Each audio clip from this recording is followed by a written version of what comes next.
Hello students, कैसे हैं आप। संगीत की कक्षा में एक बार फिर से आपका स्वागत है। और आज का जो हमारा विषय है प्यारे बच्चों, वह भी बड़ा महत्वपूर्ण विषय है जिसका नाम है सप्तक। कुछ लोग इसको स्थान भी कहते हैं। तो सप्तक क्या होता है प्यारे बच्चों? अभी तक हमने सीखा कि संगीत में सा, रे, गा, मा, पा, धा, नी ये 7 स्वर होते हैं और इन 7 स्वरों के क्रमानुसार समूह को ही संगीत में हम सप्तक कहते हैं। वीडियो ज्यादा लंबा न हो, मैंने इसलिए कुछ बातें पहले से ही लिख करके रखी हैं। जैसे आपके सामने है सा, रे, गा, मा, पा, धा, नी, 7 स्वरों के इस क्रमानुसार समूह को ही हम सप्तक कहते हैं। स्वरों का क्रमानुसार होना इसमें बहुत जरूरी है, क्योंकि अगर स्वर क्रमानुसार नहीं होंगे तो हम उसे सप्तक नहीं कह सकते हैं। इसलिए प्यारे बच्चों 7 स्वरों के क्रमानुसार समूह को ही हम सप्तक कह सकते हैं। अब आते हैं सप्तक के प्रकारों पर। हमने यहाँ पर एक बड़ी सुंदर सी स्लाइड बना रखी है, आप देख सकते हैं। इस स्लाइड के माध्यम से हम आपको सप्तक के प्रकारों के विषय में बताएंगे। सप्तक के मूल रूप से 3 प्रकार होते हैं: मंद्र सप्तक, मध्य सप्तक, तार सप्तक।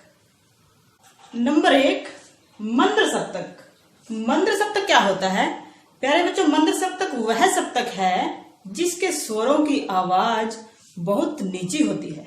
हमारी सामान्य आवाज से, साधारण आवाज से 2 गुनी नीचे होती है। उसे हम मंद्र सप्तक कहते हैं। जैसे कि नाम से भी स्पष्ट है, मंद्र, मंद अर्थात धीमी, नीची। मंद्र सप्तक के स्वरों की पहचान के लिए हम इनके नीचे एक बिंदु का प्रयोग करते हैं ताकि हम इनकी पहचान कर सके। हम यहाँ पर बिंदी लगा देते हैं ताकि आपको ज्ञात हो जाए कि ये मंद्र सप्तक है। प्यारे बच्चों, मंद्र सप्तक के स्वरों को गाने से हमारे हृदय पर प्रेशर पड़ता है, हृदय पर प्रभाव पड़ता है। इसीलिए हम इसका उच्चारण स्थान हृदय को मानते हैं। हम यहां लिख देते हैं हृदय। तो प्यारे बच्चों, ये तो हुआ मंद्र सप्तक। अब आते हैं प्रकार नंबर 2 पर, जिसका नाम है मध्य सप्तक। स्वयं नाम से स्पष्ट होता है कि मध्य अर्थात वह सप्तक जिसकी आवाज न अधिक ऊंची हो और न अधिक नीची हो, से हम मध्य सप्तक कहते हैं। मध्य सप्तक की आवाज हमारी साधारण सामान्य आवाज के बराबर होती है और स्वरलिपि में या संगीत में हम इनको लिखने के लिए किसी प्रकार के चिन्ह का प्रयोग नहीं करते हैं। ठीक वैसे ही लिखे जाते हैं जैसे मैंने यहाँ पर बोर्ड पर लिख रखे हैं। मध्य सप्तक को गाने से हमारे कंठ पर प्रेशर पड़ता है। हमने इसका उच्चारण स्थान इसलिए कंठ को माना है। तो हम यहां लिख देते हैं कंठ। तो प्यारे बच्चों, अब आते हैं प्रकार नंबर 3, जिसका नाम है तार सप्तक।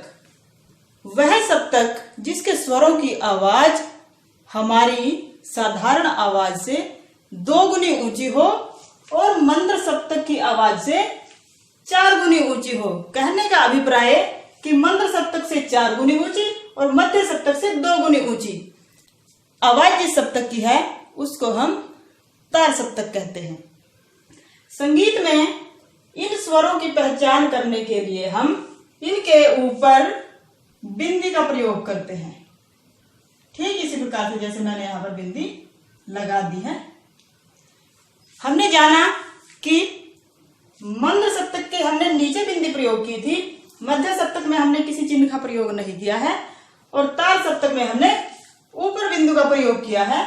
ये हो गए तार सप्तक के स्वर। तार सप्तक को गाते समय हमारे तालु पर प्रभाव पड़ता है, इसलिए हम इसका उच्चारण स्थान हमारे तालु को मानते हैं। तालु यानी हमारे गले का जो ऊपरी हिस्सा होता है उसको तालु बोलते हैं। हम यहां लिख देते हैं तालु। तो बच्चों, ये हो गए हमारे तीनों सप्तक, जैसा कि आप स्लाइड में देख रहे हैं। मंद्र सप्तक जिसकी आवाज सबसे नीची होती है उसको सबसे नीचे रखा गया है। मध्य सप्तक की आवाज जिसकी आवाज मध्य में होती है उसको मध्य में रखा गया है और तार सप्तक जिसकी आवाज सबसे ऊंची होती है उस तार सप्तक को सबसे ऊंचाई पे हमने रखा है। प्यारे बच्चों, अगर मैं आपको एक उदाहरण देना चाहूं, मान लीजिए मेरी मध्य आवाज है सा रे गा मा पा धा नी सा रे गा मा। ये तार सप्तक में हम मध्य सप्तक से पहुंच गए और अब मध्य सप्तक से हम मध्य सप्तक में आते हैं। सा नी धा पा मा। इससे नीचे मेरी आवाज और जा नहीं सकती है। हम यहाँ बता देना चाहते हैं बच्चों कि किसी वाद्य यंत्र में तो कितने भी सप्तक हो सकते हैं, 2, 3, 4, 5, लेकिन मनुष्य के गले की जो क्षमता होती है वो केवल मात्र 3 सप्तक की होती है। इसीलिए हम संगीत में 3 ही सप्तक मानते हैं। अब हम आपको इसको हारमोनियम के माध्यम से समझाना चाहेंगे। आप देख सकते हैं कि हारमोनियम में सप्तक कैसे होते हैं। बच्चों जैसा कि आप देख रहे हैं मेरे पास है हारमोनियम जिसमें 3 सप्तक हैं। हम बारी बारी से एक एक सप्तक आपको इसमें बजाकर दिखाते हैं। सबसे पहले मंद सप्तक सा से लेकर नी तक।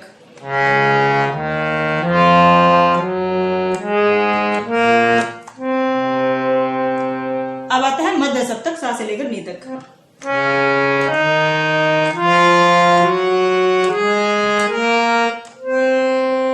अब आता है तार सप्तक।